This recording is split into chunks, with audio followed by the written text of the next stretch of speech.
that you carry. So do you wanna? How do we Any want? How are we gonna start luggage off? you take. Oh, well, you'll know. It's like Yeah. All the ghosts you keep in Yeah, hiding. introduce yourself. I'll lead. They don't Okay. scare Yeah. me away. Okay, we are here with Sit Down with Nin'na. This is the 10th episode of the, I guess, call it season 2. We are here with the guest, my mom, Pam City Eagle. We are going to be talking about various subjects, hopefully about her program that she's running. It will be happening, I believe, May 4th, 5th. But yeah, she'll give you all the details on that. But yeah, I'll let her introduce herself and yeah, just give a little bio and stuff. So yeah, go ahead. okay. Nistuna Danako, Natawi Utskui Bitaki. My name is Pam Sidnigo. My husband's name is Baksukoy Utdak Hatsidnigo. My Indian name is Holy Bluebird Woman. And my name came to me at the Sundance. Bluebird represents my great-great-grandfather, who was also known as Bluebird and was also a horn member. Yeah. Oh yeah. Thank you, Mom. Yeah, but yeah, I think the first thing we just to start things off for the podcast. Can you just tell us a little bit about just because I kind of enjoyed it when we had the family version where family came out, but just about the program that you do and how it helps. My program, when I first came up with this program, my sister and I had experienced similar situations, but in different ways, in our lives at the same time. And I went through very traumatic experience last October, and my sister went through a traumatic experience in her workplace. So we decided that we wanted to help people at home, in their community and in their environments, to help them to understand that they're worthy and help them to understand their culture is the missing puzzle to the bigger picture when they're feeling lost or disconnected, and how culture really plays a big part in our lives. And without the culture and understanding who we are, people walk around lost and empty. But once they start hearing the stories and start understanding our way of life and how it's no different from other religions or faith, it's a practice, it's a way of life. However, I do understand that a lot of people have their different beliefs and practices, and in no way do I try to promote my way of life onto them. I'm only trying to plant a seed of hope within their lives and within themselves to take control of their lives. So this program that we developed was called Traditional Healing Ripples. So we came up with the name because the name, we wanted, instead of saying cultural, because we find a lot of people are very fearful when it comes to our ancestral ways, because, well, one, they don't understand it. Two, they don't know anything about it. So they're very, taken back, or they don't want to enter into that way of life because they just don't know. And they don't know how to ask questions as well. They don't want to be embarrassed or disciplined for asking. So we developed this program to help people so that we can go out as a mobile business. And we would go out to various communities, various departments within our nation. In the future, we're hoping to go further, extend out to our brothers and sisters, Kainai, Bigani, Absbigani, and, even the Treaty 7. They are our adopted brothers and sisters, and we have to include them as well. So that's the whole point of this, and it's we believe that a combined experience with education, because I'm a certified teacher, and my sister is a social worker, her background is a social work, right now she's working on her master's program. Our services will alleviate some of the burdens in society dealing with Indigenous social problems. Some of our services are land-based teachings, reconciliation, mental wellness, empowerment, and peer-to-peer mentoring. The benefits of land-based education can be seen as a reconciliation, strengthening cultures at risk of perishing. Nations that are dealing with mental wellness and all the issues that we're seeing and dealing with on a daily basis, such as the opioid crisis, addictions, and helping people to come out of that darkness and to see who they are and how important they are and how loved they are, but also understanding that there's a greater being out there, which is not Dusi, God. That once we invite him into our homes, in our hearts, people can start becoming stronger and taking control of their own lives. So we wanted to branch out and to offer our services. The one program that I started on my own while my sister's taking her master's is called Walking with the Buffalo Within. I decided to create this program because it's a program that it's a seven-step program, 2 hours each, so 14 hours in total. And I developed it this way so that every day for 7 days, people can reflect on the problems in their life, the traumas in their life, but also gain skills and tools on how to cope with those traumas. How we need to understand that the more we live in our trauma, the more we're inflicting pain onto our own lives. No one else is doing that. We're doing it to ourselves. And a lot of our people need that help and support to see what they're doing to themselves, to take control and to take the power back that was taken from them. So the program has been quite successful, and I thank Dr. Q for trusting me and my program and offering my program to her staff. And I know her staff really enjoyed this program. I've worked with 6 groups so far. I've worked with Siksika Health. I've worked with Siksika Prevention Services, crisis support workers, and 7 group workers. And now I'm branching out to individuals that are dealing with their own trauma. So it's been quite successful. I'm currently being asked to offer my program in Calgary and to various First Nations in Calgary. Although it's primarily Blackfoot teachings, the teachings and the stories are very universal because the messages are quite clear. They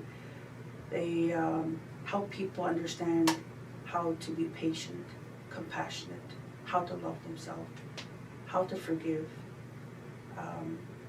how to be strong, how to stand up, how to take the time to take care of their mental wellness.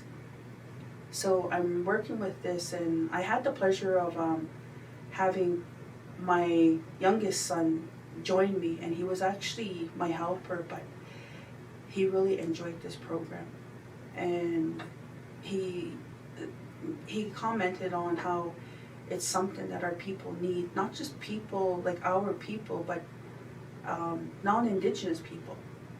And I really take that to the heart, and I know my son here in this game is really interested in this program and has kind of heard a little bit of it and has experienced this because we offer a very small part of this program to our Sydney family. And although there was just a few that came there, but it was very powerful. And it helped a lot of people understand what they were holding on to, and it helped them to move forward. So that's my program, Walking with the Buffalo Within. It's a program to create traditional ripples within identity, family, environment, and community.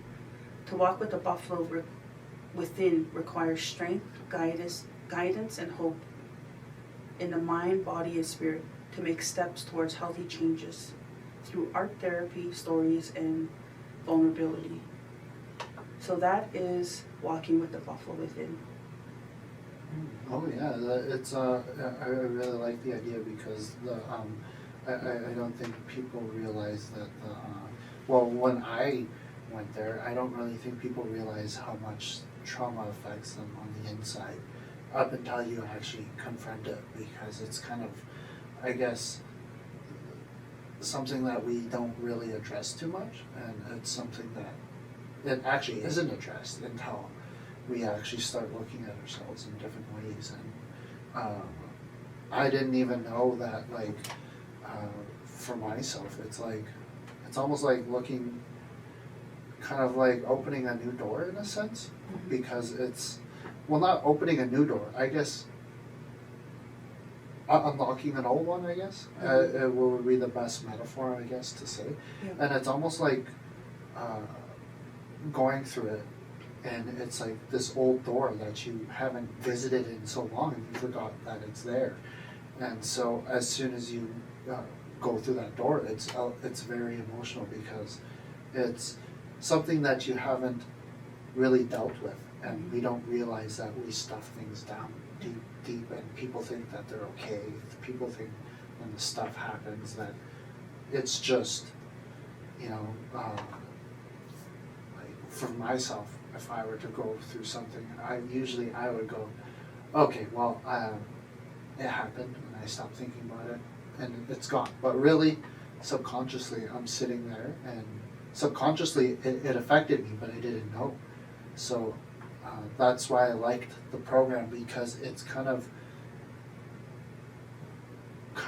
gets everything at the roots, because we only basically take care of what's on top, but we don't take care of ourselves. And I think that's some things that a lot of people don't do too much on the reserve, and that's why we got a lot of people turning to drugs and alcohol, which I find very sad, because I've heard of crazy things happening on the reserve.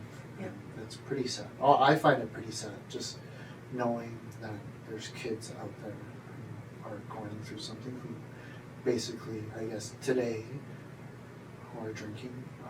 Most of the people I knew in high school, you know, it's sad to say they're not here anymore, so some of them, and it's sad to say that this stuff does happen, and it's because of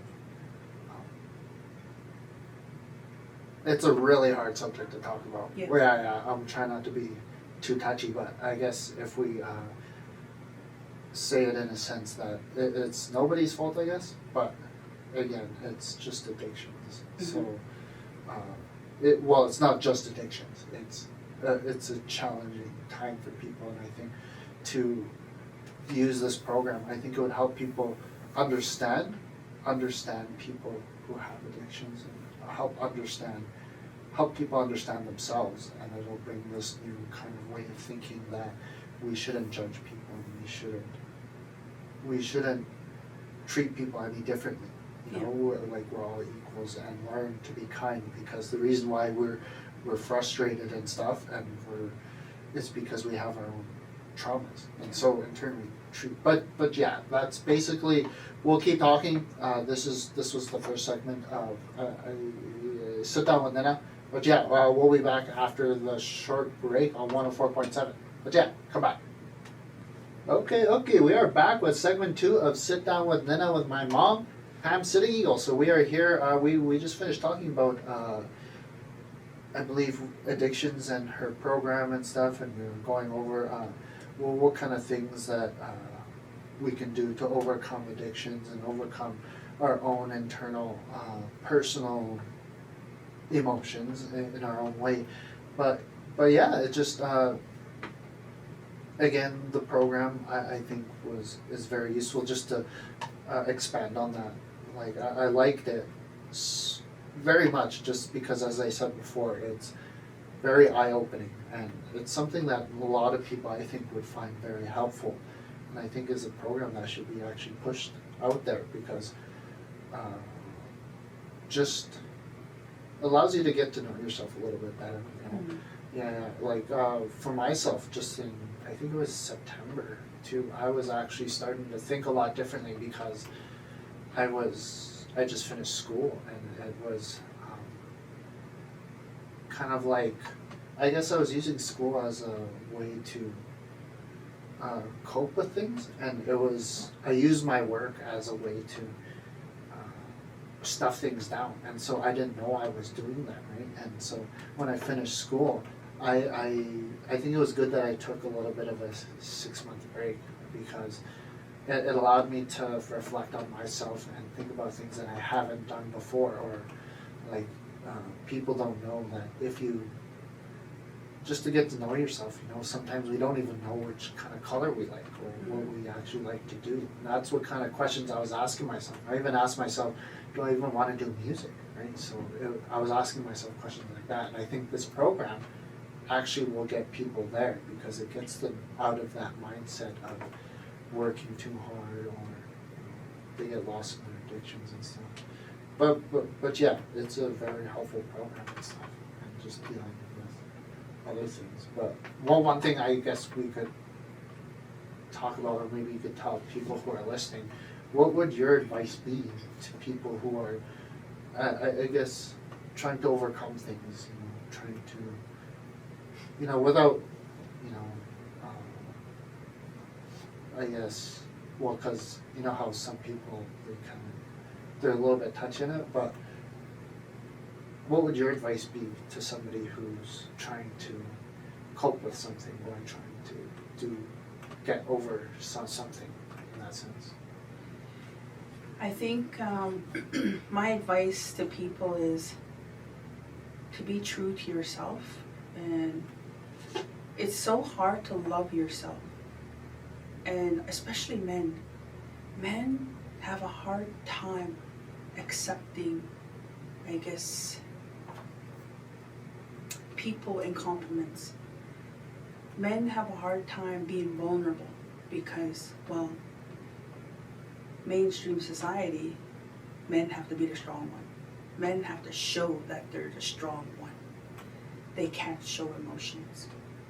So men, sadly, they'll hide it. And their cup gets fuller and fuller and fuller. And that goes for everyone else. But I always tell everyone, it's okay to show and to share your emotions. It's not like you're going to do it all the time, but you have to find those people out there that are willing to listen, and only listen. Sometimes that's all we need in our life, is someone who's going to offer their ear and listen, and not judge us based on our past. We're all products of our environment. With me saying that, I'm saying our past doesn't define us. We define who we are, and we have to understand that. People who talk about you, take your power. People who have done something to you, take your power. Your work environment, the bullying, it takes your power, and you feel smaller and smaller. And that can lead to you falling into deep depression or addictions. But I'm telling everyone out there that's dealing with their own emotions and their feelings, you need to find someone to talk to. Someone you trust, someone who's willing to listen. And when you find that person, you need to ask them, I need someone to listen, who's going to listen to me. Not say anything, just listen. Or you have to have that communication, that relationship with Ducey, and have that conversation with him if you're not ready to open up to anyone. And for the men out there and the women that are afraid to show their feelings, when you show your feelings in public, That's not weakness. That's strength. Because you're telling people, I'm not afraid. I don't care what you think of me. If I'm gonna cry, if I'm gonna get emotional, I'm doing that because I want to be a healthier person inside. You have to be selfish and you have to think of yourself. Remember, your past doesn't define you. You define who you are. That's my advice. And remember, we have to always take time to breathe. Some teachers, they use that candle. Blow out the candles. So you take a deep breath. Inhale. You exhale. Exhale. But after you do that, give yourself an affirmation. I love myself. I forgive myself for feeling this way. So that's my advice for people. And if you do find that special someone, you hang on to them. Hang on to them. And we all have to try and be compassionate to one another. We need to remember that we live in a world that is full of power-hungry concepts and beings. And with that, we have to be careful, very careful. And what I mean by being careful is you need to guard yourself.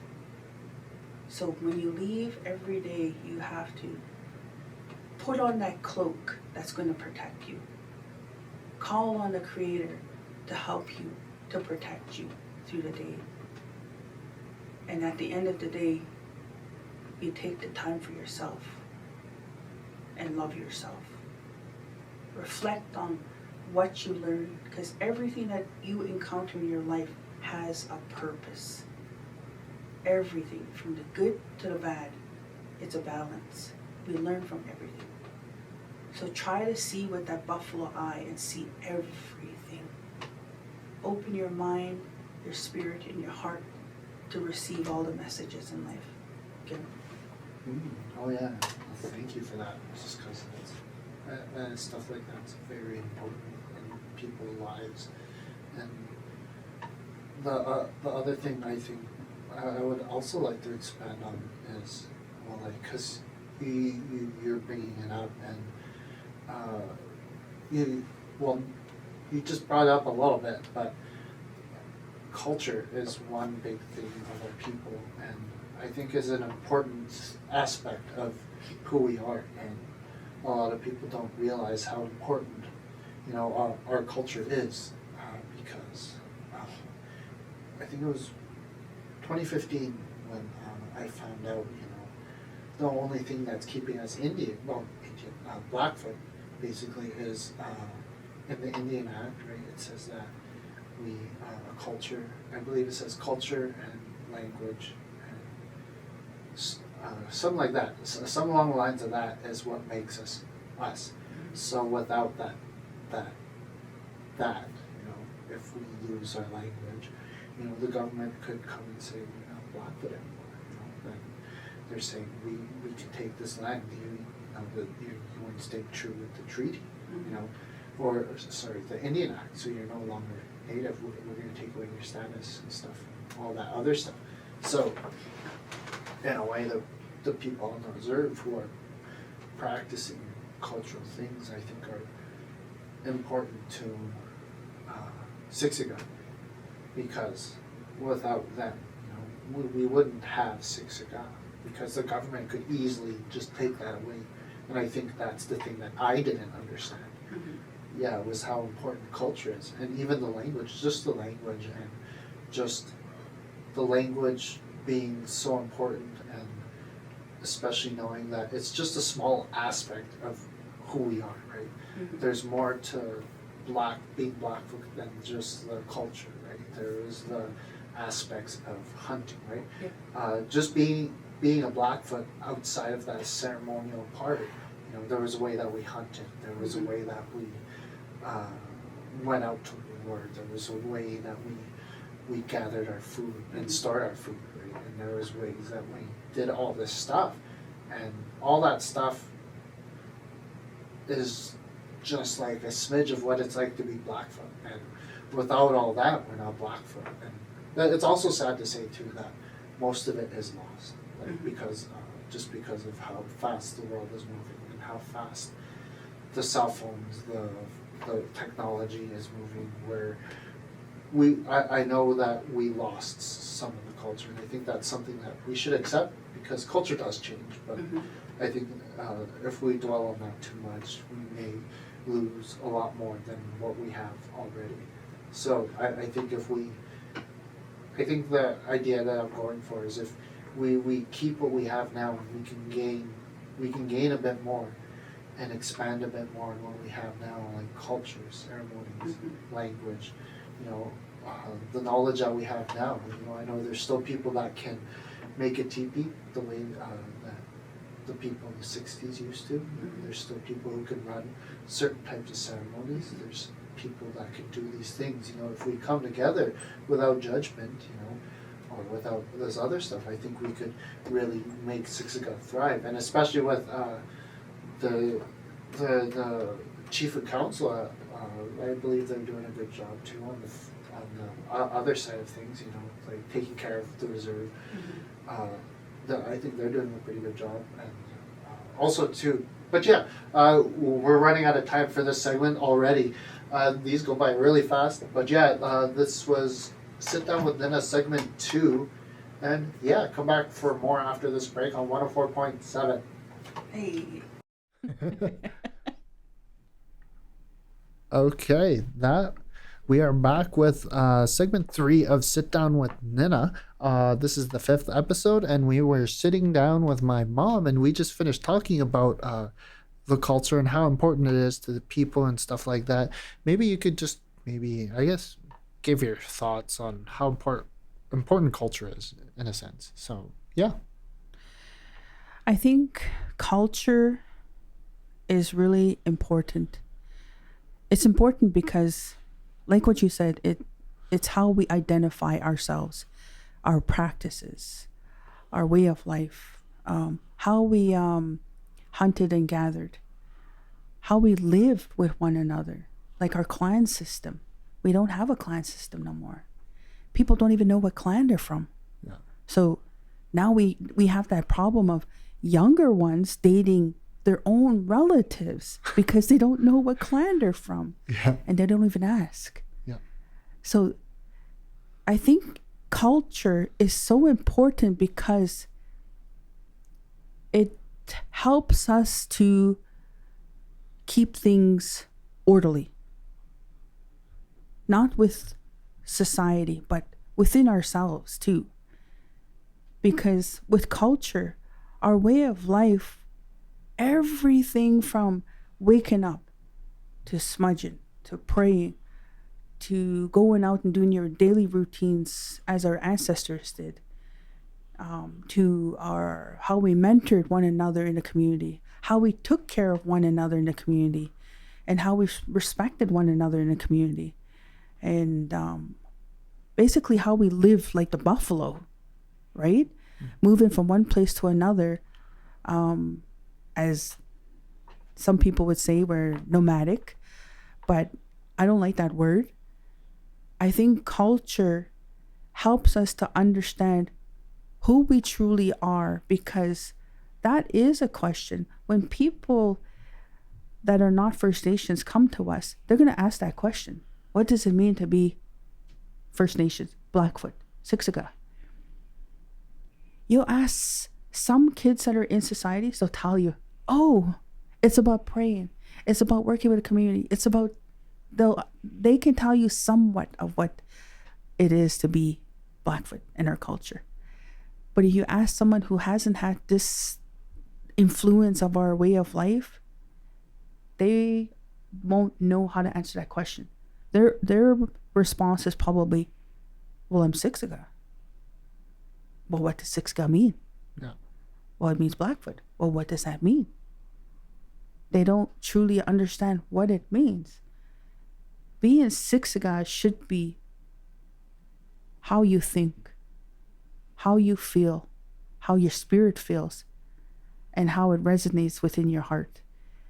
Culture is so important that we have to know who we are. It doesn't mean you have to follow a societal way of life. That doesn't mean that. That way of life is a calling. You have to have the calling for that. You have to be ready for that. But knowing the stories, how we used to live, our clan system, the language, I can't speak fluent Blackfoot.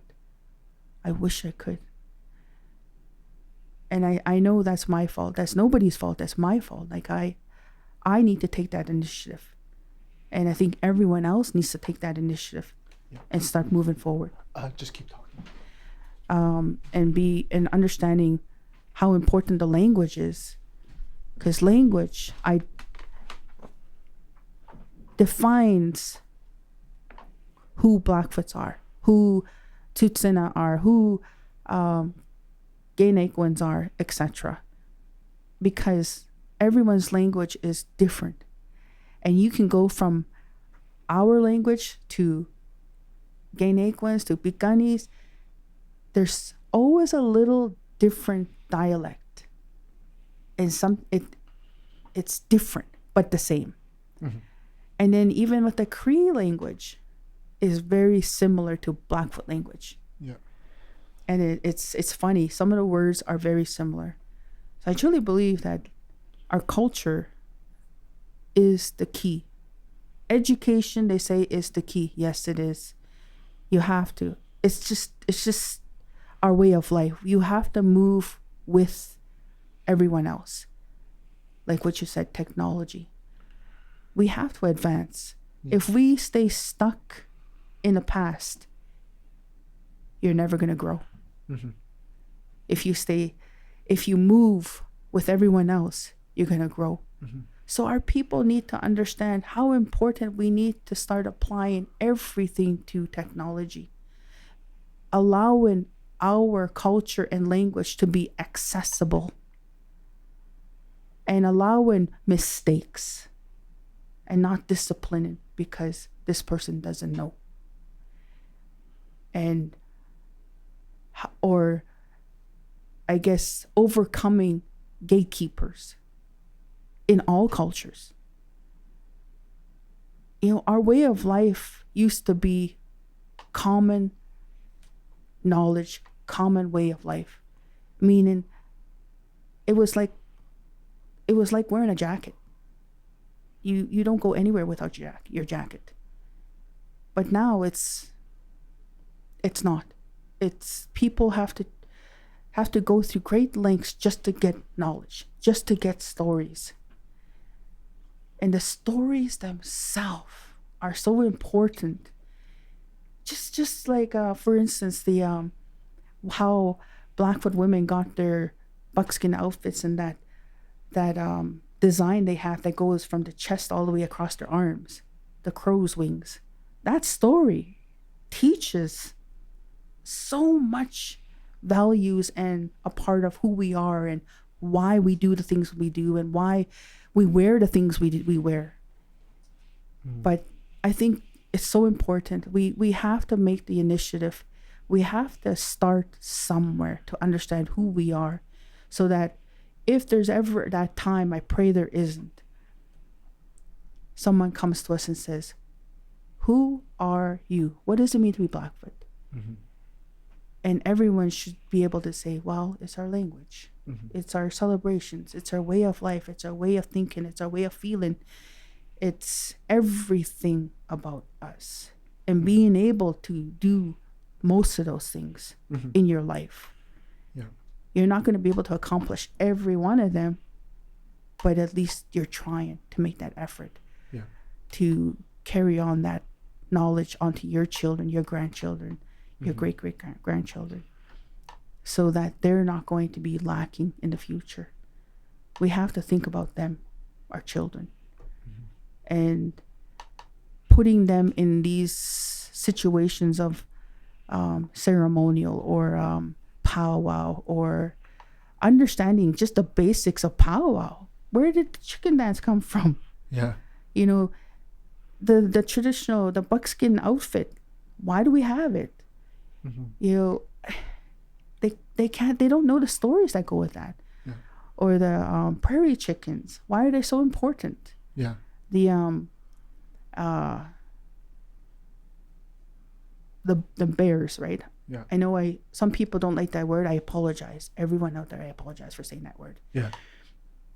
But it's so important. People want to know. Yeah. Ask questions. Mm-hmm. And people don't know because they don't know the protocol. Yeah. Well, how do we ask the questions? Tobacco. Yeah. Go and offer someone older tobacco. Why I say tobacco? Because tobacco is how we pray. Yeah. Tobacco is so important. Mm-hmm. Not money. Yeah. Tobacco. Yeah. So ask questions. If you come to someone who is blocking you, go to another person. Don't stop there.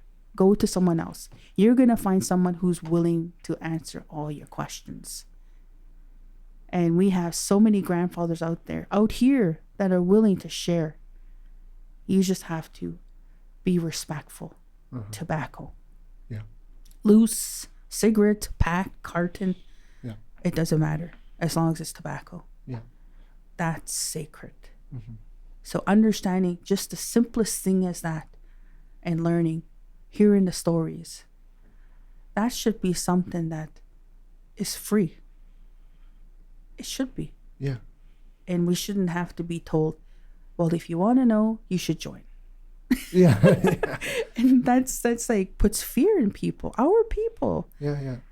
No, it should be a calling. It should, once they become so filled with knowledge, Blackfoot knowledge in our way of life, I guarantee you that calling is going to come natural. Yeah. And they're going to want to. Yeah. So you have to make an effort to learn the language. Yeah. I'm trying. I am. My husband and I are trying. We try to speak the language. We are understanding. Yeah. But speaking it. And I think the reason why we struggle speaking it is because we've encountered so many discouraging individuals who have disciplined us for saying it wrong. If you don't know how to say it, don't speak it at all. Yeah. No. We should be allowed to make mistakes. And there's a lot of people out there who are willing to say, "Sa, that's not how you say it. This is how you say it." Yeah. Yeah. Yeah. You know, and there are people out there. Yeah. It's just what you made me started to think about. We got about maybe a minute, but I'll delve into it more after the break. But just quickly, one thing that I like that you kind of talked about just a little bit, and was the aspect of people not knowing, and I guess the subject of gatekeeping and stuff like that. And I think that's something that should be addressed, but for people that want to know, it should be way easier to be, to go about knowing culture, Yep. Nothing against anybody, but if somebody wants to know about culture, it should be easy, Yeah. because I've met people on the reserve who said they don't know where to go. They think that they're just recently, actually, the last month, that they don't feel welcome at the Sundance. They thought it was they thought it was for just society members. But yeah, we'll delve into this a little bit more after the break. This was the third segment of Sit Down with Nin'na. So yeah, come back after the break for segment 4, and peace out. Hey. Okay, we are back. This is the last segment of Sit Down with Nin'na. So yeah, we before we went on the break, we were talking about, I guess, the idea of people getting to know what culture is, and the idea of I guess it is a daunting thing, because I know before, in 2014, 13, and 2012, I didn't know how to approach elders. I didn't know how to go about getting into culture. And I thought, for me personally, I thought it was only for people who were in the societies, Sundance and all that. And I think in that sense, we need to change our thinking, and I think there is. I also think it's easy to go after people, in a sense to where we're bringing a lot of negativity. But I also think that there is a possibility that we could go about this in a good way because, the, for example, the gatekeeping. It's something that sadly, does happen, and it stops a lot of people. Like what you said, it stops so many people, and I think it should be easier for people to get access to, these information that they want, because I've seen people who've gotten very discouraged. I've seen people who, even with power, we get, like it happens with power, I've seen people, where they want to get into dancing. This is just as an example, where they want to get dancing and then, people won't want to teach them, Yeah. Or they won't want to be, oh, this is how you make an outfit. There's a lot of people who are unwilling to help others get started. So I think that in a sense that needs to change, it's not just happening on our reserve, it's happening all over. But I think that's one thing that does need to be addressed, to help everybody. How do we help everybody? How do we come together as a community? Well, not as a community, as I guess a single unit, because that's how Blackfoots are. I think that would be a better term to use, because naturally Blackfoots are very Blackfoots work better as one. And I guess this goes into another subject too that I also wanted to talk about, that we don't even realize that. I actually think I said this in a presentation when I was working. I forget where I was working. It was a summer job, but I had to do a presentation, and my main talk was, we're all colonized. It's a very tough pill to swallow, but we're colonized. I'm not sitting here. We're not sitting here in a teepee speaking fluent Blackfoot. We're not here smoking a pipe or doing anything. We're not.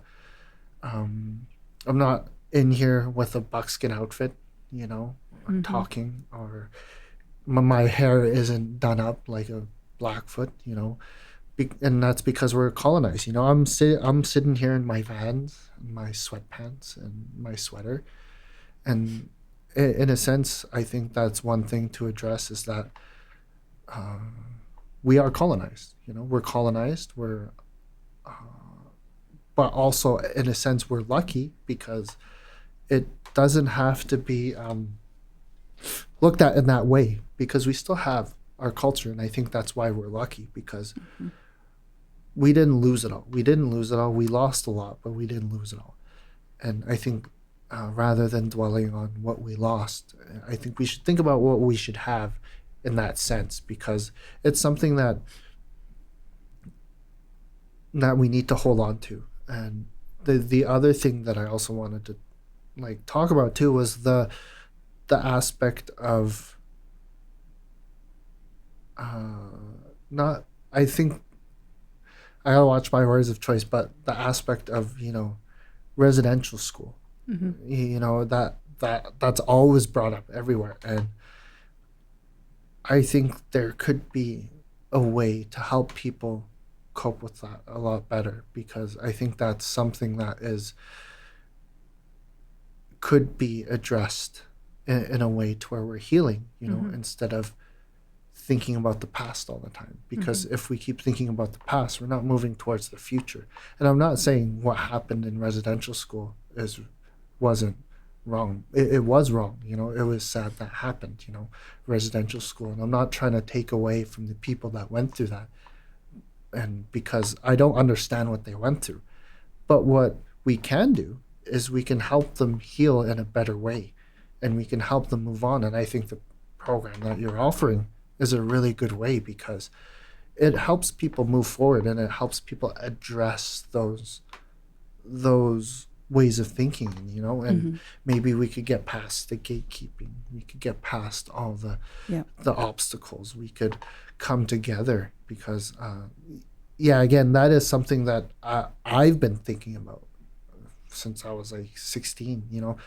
The having a hard time with the gatekeeping, having a hard time with all of this. And maybe if we start doing things like this and addressing them in a good way, I think we can get over them, because like I said, it's something that affects us, and it's something that is essentially holding Siksika back.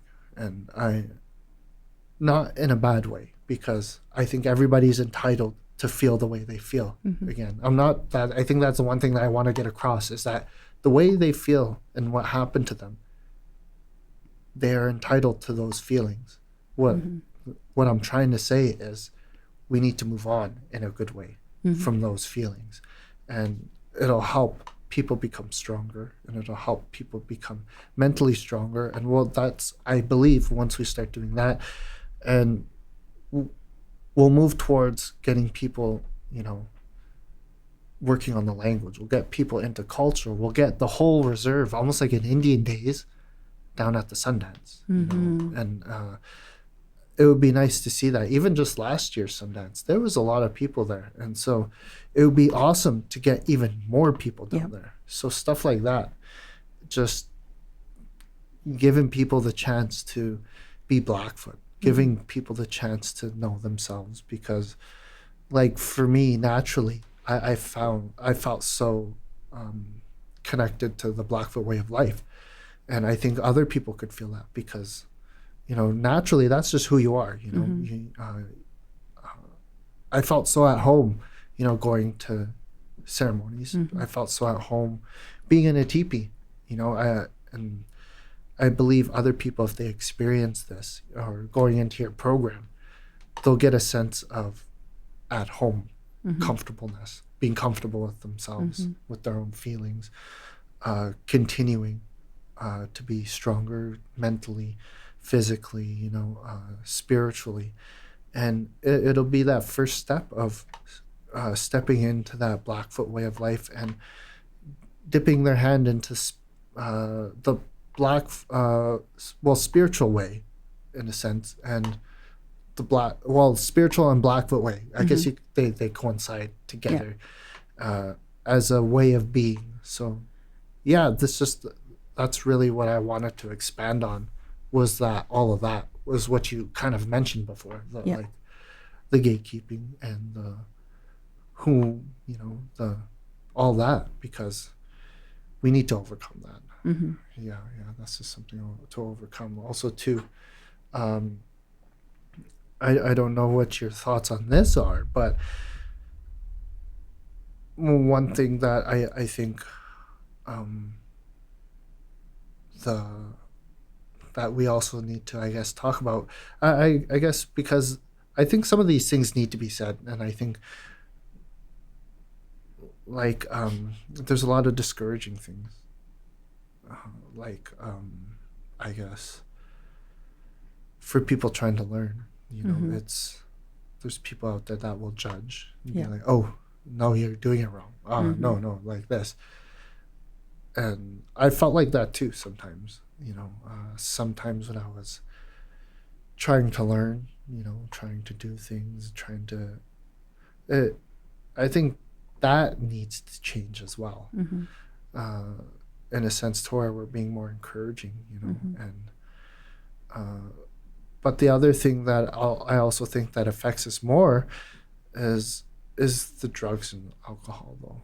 I think that's a big, people really don't understand that this is a big crisis. Well, it is a crisis, I heard of, I'm not encouraging it, but I've heard of children who are 12 and 11 drinking on the reserve, smoking at 10, who are people who are kids who are doing drugs on the reserve, And I think that's something that shouldn't even be a thought, you know, just to know that there was a kid out there who was drinking, who was 11, probably who doesn't even know, you know, that's their environment. That's what they Yeah. grew up in. And I find that extremely, extremely sad. And in a way, it kind of makes me concerned, you know, because that's going to be a hard thing to stop, you know, and it's nobody's fault, but it's because that kind of thing is passed down. Yeah. It's passed down through the kids, and they pass it down, and they pass it down. And that goes back to residential school, you know, that way of thinking was passed down. And I think that's where the roots are. How do we stop this? How do we help people heal in a good way, move on? And but yeah, those were my thoughts on it, and just what I thought that I guess could be said. And again, we're not judging anybody, you know. These are just subjects and open discussions that we like to have, and it's just maybe people can talk about this at home, you know. Maybe you could start by saying, you know, how can I start talking to elders, you know, how can I get to know some of the people on the reserve more, how can I do this and that. So yeah, I hope we open that discussion up for everybody. And yeah, I don't know if you want to give a quick 10-second outro, or but Thanks, Tyrone. we were running out of time. Yeah, this was my mom. We were Pam Sitigil, and we are this was the 10th episode, so that was basically the end of season 2. So yeah, thank you for everyone who's been listening. I know there was quite a bit of people listening. And yeah, thank you again. Thank you to my mom for coming out. It was a wonderful time. So yeah, that was Sit Down with Nin'na, episode 10. See you. Okay. So I have my program starting May 3rd to June 7th every Wednesday. It's a 7-week program, but it's not every week. It's only one day a week. You can contact Ezra at 403-324-7361 or email me at traditionalhealingripples@gmail.com. Thank you, Iniskim, for inviting me. I really appreciate that. And I hope people reach out and start making a change in their life and starting that seed of hope within their own lives and their families. That's where you start. So that we can start seeing growth and sprouting our own that seed of hope. That's where we start. Seed of hope. Yan.